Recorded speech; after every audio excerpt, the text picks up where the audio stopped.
Hi guys, so today we have received a notification from TRC, Truly Rich Club, yan, sa boss, na nag-a-advise si Brother Bo, na bumili nga ng Metrobank.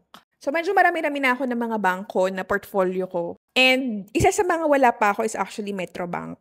But right now, ayan, nagsuggest siya to buy below 72.50 because, ayan, nakita niya na merong potential generous dividends at 7%, ayan, yearly, according to experts. So, its shares are being bought back by the T family. So, na kung sisilipin natin yung trading view, yung chart, tingnan natin kung kamusta ba siya. Ayan, silipin natin siya. So, ngayon, ito, nandito tayo, MBT, and MBT. So, kung mapapansin nyo, nag-charting na ako kanina, and right now, meron tayong downward channel for daily time frame, and makikita natin na downtrend siya ngayon. Right now, nag-bounce na siya dito sa support, which is itong support na to, na mapapansin nyo, 1, 2, 3. Tatlong beses na siyang bumabangga dito.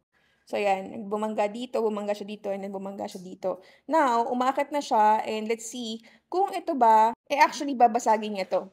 Itong ating downward channel na to. Kapag binasag niya to, then ito sa potential na aakyat na siya tuloy-tuloy. Okay? So, ngayon, medyo crucial tong part na to kasi, what if i-respect nga itong ating downward channel? Kasi kung mapapansin nyo, meron tayo ditong series of lower high and lower low. Lower high, lower low, lower high, lower low, lower high, lower low.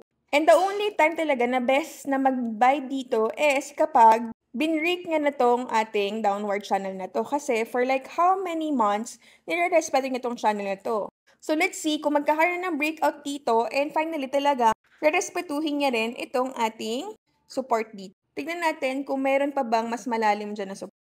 Sige, let's see. Actually, yan, meron pa, which is this one. Yan. So, pwede pang actually bumagsak to eh. Kung i-respect niya tong channel na yan. To. That is for the technical aspect ng Metrobank. But fundamentally, sabi dito ni Bo, stock market analysts continue to have an optimistic outlook on Metrobank because of it being well-positioned to benefit from the economic growth of the country. And syempre, yung 7% dividend yield is yun din yung the best dito. So right now, yan, magbabay tayo sa Metrobank. So pupunta tayo dito sa Call Financial and ayan, ulitin na lang natin to, no? So punta tayo dito sa enter code and then type natin dito MBT. Yan, MBT. And then, number of shares, sabay natin bilhin siguro, ang kaya lang dito sa fund ko ngayon is mga nasa 350 shares.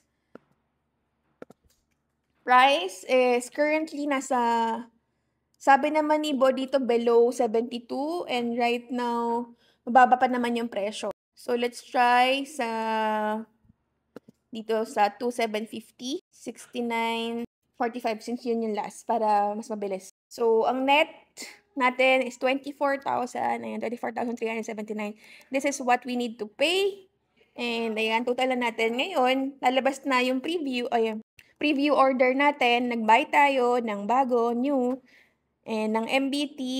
Today, October 7, ng 350 shares at the price of 69.45. And ang gross amount na babayaran natin is 24,307. Sana mahabol natin. Yan, your order is being sent for execution. Ayan, so let's see kung ma-execute na to, itong order natin na to. So ngayon, dito na siya sa ating portfolio. Ayan, portfolio natin, dito na yung MBT.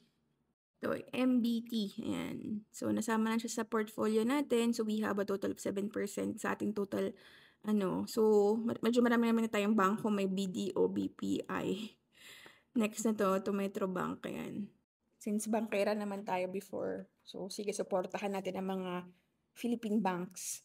Ngayon, if you wanted to be part of Truly Rich Club and makareceive din kayo ng mga recommendations ng kung anong Philippine stocks ang pwede nyong bilhin, ibenta, i-hold, ilalagay ko dyan sa comment section kung paano kayo makakapag-join sa TRC.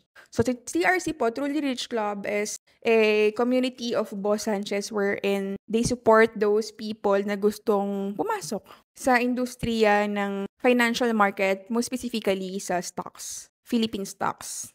So, ayun lang guys. Pag may mga questions kayo, comment down nyo lang dyan.